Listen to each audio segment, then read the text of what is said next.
Hello everybody, Nika here with your Daily Neuro Nugget. I hope you're having a wonderful day. Congratulations, we made it to Friday, and it is a 20-hour day for me today, but I will catch up on sleep, so I'm very excited. It is so cold in Chicago, but I actually was playing in the snow angels. They keep you young. They keep you young. Now, because I have to warm up now because I was playing in the snow like a toddler, I have some bamboo tea. Bamboo is so rich in silica, more so than any other tea that I've ever heard about. Horsetail is great. Bamboo tea is like 10 times more potent. And silica is great for nails, it is great for hair, it's great for skin. And I did add about a teaspoon of the vitamin C amla berry powder. You want to add it when the tea is lukewarm, if not cold, because we know that heat destroys vitamin C. And vitamin C is great also for skin, for hair, for health, and oh my gosh, it is so good for your immune system. I'm never sick. I can't remember the last time I got sick, so cheers. Let's give it a whirl. It's really good.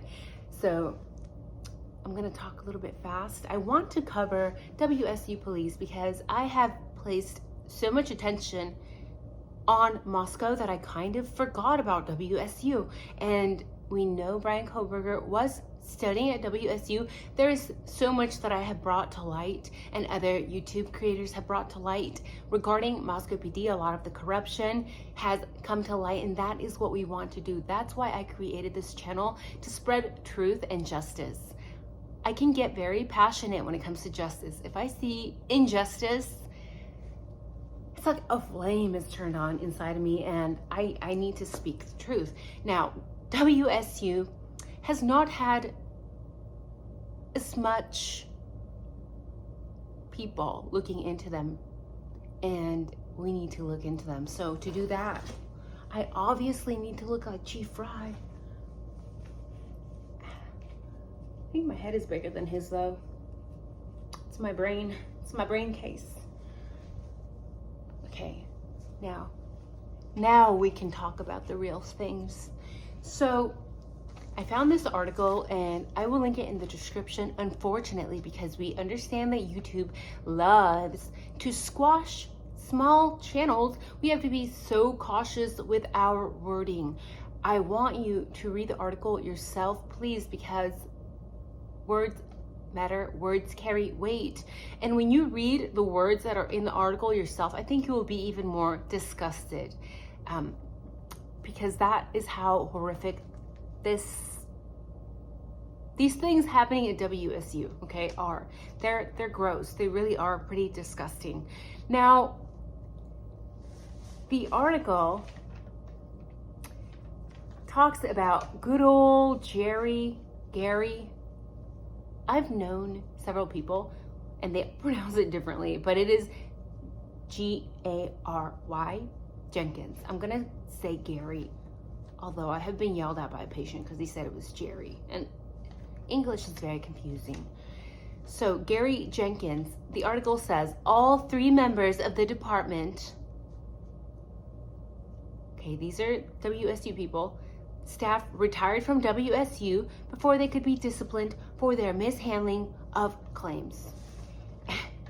And this is what the claims were, okay?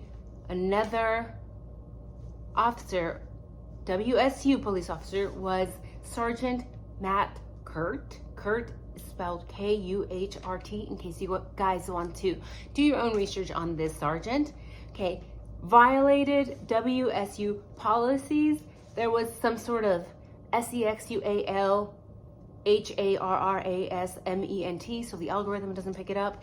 Improper use of resources and predatory GROOMING in a supervisory role and non-consensual contact. Okay, is that not sickening to you? Is it not sickening to you that 3 members from WSU just get to retire and do whatever they want and not have to face the claims, not have to face punishment? So basically, this is what I get from WSU. You can be a cop, do bad things, retire, no punishment. Sounds very easy, huh? Well, easy for the officers. What about the people on the other end receiving this non-consensual contact? Okay. How does it make you feel to know that there are so many officers? Again, this is just one article of WSU. So many people that can get away with whatever they want and not have to face anything, no punishment. That bothers me a lot.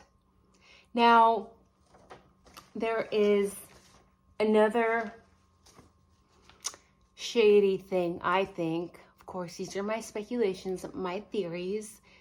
WSU police has this track record of rushing to crime scenes, right? Several crime scenes, like we know they did to the students. There was the one that supposedly self-unalived. Yes, I have to use that word because the algorithm. Self-unalived. The one case in January 2023, and then there was another one in April 2023. But I'm scrolling through Reddit and I see a post allegedly written by a 1976 graduate of WSU.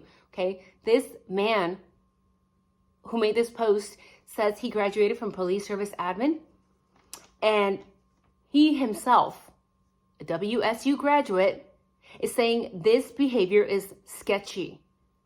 He says the normal way to do things is that an investigative team from the county prosecutor's office show up, and then state PD shows up with a crime scene van.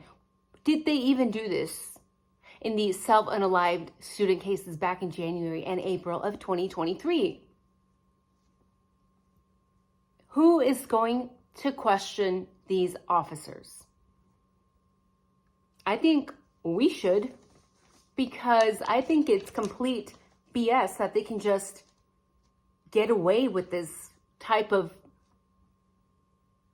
okay, GROOMING, really?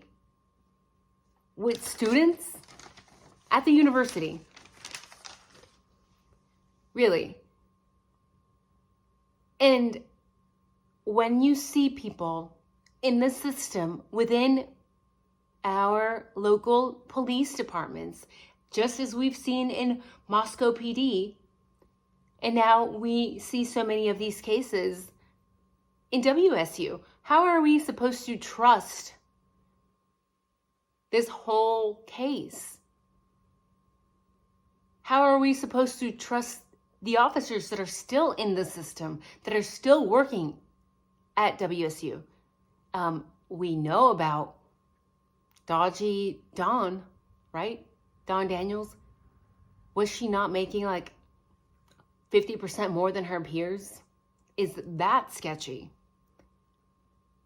And then you have all of these officers, again, these are just a few, doing things like this, not being held accountable for their actions. Are these really the people we are going to trust with weapons, with our children, with our parents, with ourselves? Are these the people we are going to trust to maintain and uphold the law? Are these the people we are going to trust around civilians? I'm not going to trust them. I think we should hold them accountable. And if we don't, it's going to bite us in the rear sooner or later. So keep that in mind as you are looking at this case. Look at all the times that they have put their dirty little paws in this case, and then we'll go from there. So I hope to see you soon, guys. Take care. Bye-bye.